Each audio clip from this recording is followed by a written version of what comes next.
But David thought to himself, "One of these days I will be destroyed by the hand of Saul.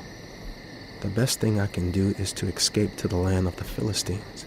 Then Saul will give up searching for me anywhere in Israel, and I will slip out of his hand."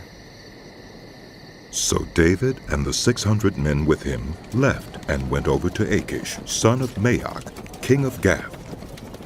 David and his men settled in Gath with Achish. Each man had his family with him, and David had his 2 wives, Ahinoam of Jezreel and Abigail of Carmel, the widow of Nabal. When Saul was told that David had fled to Gath, he no longer searched for him. Then David said to Achish, "If I found favor in your eyes, let a place be assigned to me in one of the country towns, that I may live there. Why should your servant live in the royal city with you?" So on that day Achish gave him Ziklag, and it has belonged to the kings of Judah ever since.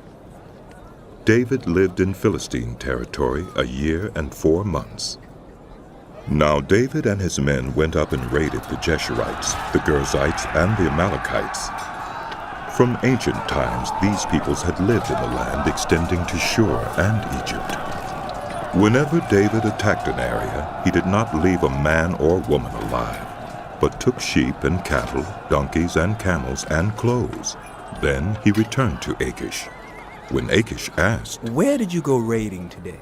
David would say, "Against the Negev of Judah, or, against the Negev of Jerahmeel, or. against the Negev of the Kenites." He did not leave a man or woman alive to be brought to Gath, for he thought, "They might inform on us and say, 'This is what David did.'"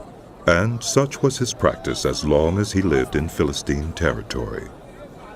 Achish trusted David and said to himself, "He has become so obnoxious to his people, the Israelites, that he will be my servant for life."